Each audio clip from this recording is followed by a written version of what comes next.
Welcome to Pradyut academy. আজ আমি তোমাদের গণিতের যে বিষয়টা নিয়ে আলোচনা করব সেটা হচ্ছে তোমাদের গণিতের খুবই ইম্পর্টেন্ট একটা টপিক। সেটা হলো সর্বসম। দুটো ত্রিভুজ কখন সর্বসম হয় সেই কন্ডিশনগুলো নিয়ে আমি আজ আলোচনা করব। এটা খুবই গুরুত্বপূর্ণ কেন বলছি, কারণ তোমাদের দশম শ্রেণীর যেসব উপপাদ্যগুলো রয়েছে সেখানে ম্যাক্সিমাম ক্ষেত্রে দুটো ত্রিভুজ সর্বসম কখন হয় সে বিষয়টা তুমি যদি না জানো তাহলে উপপাদ্যগুলি কখনোই করতে পারবে না। ঠিক আছে, তোমাদের বুঝতে প্রবলেম হবে, সেজন্য আজ আমি সর্বসম নিয়ে আলোচনা করছি। তাহলে দুটো ত্রিভুজ কখন সর্বসম হয়, দেখো আমি যদি দুটো ত্রিভুজের নাম দিই, ABC একটা ত্রিভুজ ড্র করলাম, আর একটা ত্রিভুজ ড্র করছি DEF। ঠিক আছে, তাহলে এই দুটো ত্রিভুজ কখন সর্বসম হবে সেটা নিয়ে আমি আলোচনা করছি। দেখো প্রথম কথা হচ্ছে দুটো ত্রিভুজ সর্বসম হওয়ার জন্য আমাদের সবসময় তিনটে কন্ডিশন সমান দেখাতে হবে। দুটো ত্রিভুজের মধ্যে তিনটে কন্ডিশন, তার মধ্যে কোন বিষয়টা বাদ থাকবে সেটা সব ডিটেলস আমি পরে আসছি। প্রথমে দেখো কি তিনটে বিষয় সমান হলে আমরা দুটো ত্রিভুজকে সর্বসম বলবো। তাহলে প্রথম কথায় আসছি, যদি প্রথম ত্রিভুজের একটা বাহু দ্বিতীয় ত্রিভুজের একটা বাহু, প্রথম ত্রিভুজের আরেকটা বাহু দ্বিতীয় ত্রিভুজের আরেকটা বাহু, প্রথম ত্রিভুজের আরেকটা বাহু এবং দ্বিতীয় ত্রিভুজের আরেকটা বাহু সমান হয়ে যায়, অর্থাৎ এই ত্রিভুজের তিনটে বাহু ওই ত্রিভুজের তিনটে বাহুর সাথে সমান হয়ে গেল, তাহলেও আমি বলবো ত্রিভুজ দুটো সর্বসম।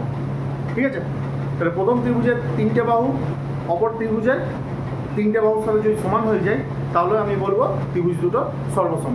ঠিক আছে, আবার যদি এই ত্রিভুজের একটা বাহুর সাথে এই ত্রিভুজের একটা বাহু সমান হলো, এই ত্রিভুজের আরেকটা বাহুর সাথে এই ত্রিভুজের আরেকটা বাহু সমান হলো, এবং এই ত্রিভুজের একটা কোণের সাথে এই ত্রিভুজের আরেকটা কোণ সমান হয়ে গেল, অর্থাৎ প্রথম ত্রিভুজের দুটো বাহু একটি কোণ এবং দ্বিতীয় ত্রিভুজের দুটো বাহু একটি কোণ যদি সমান হয়ে যায় তাও আমি বলবো ত্রিভুজ দুটো সর্বসম।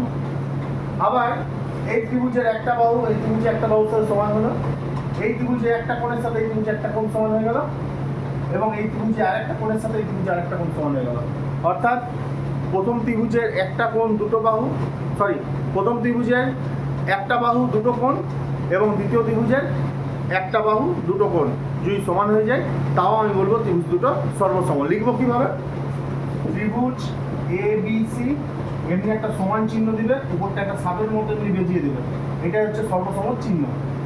ত্রিভুজ DEF এটা হচ্ছে দুটো ত্রিভুজ সর্বসম লেখার প্রসেসটা, এটা হচ্ছে আমাদের সর্বসম চিহ্ন।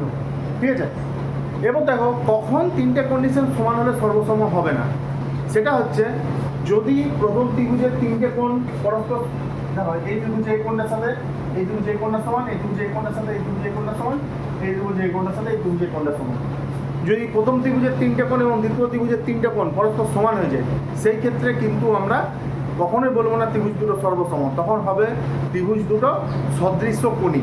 ঠিক আছে, সদৃশ্য কোণ যখন আমি উপপাদ্যটা নিয়ে আলোচনা করবো সদৃশ্য কোণী ত্রিভুজে, সেই সময় এটা নিয়ে আমি ডিটেলসে আলোচনা করব।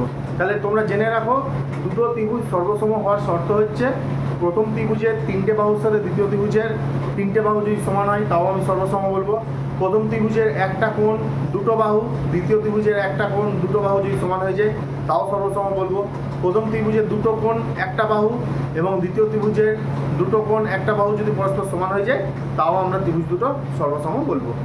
ওকে, ধন্যবাদ।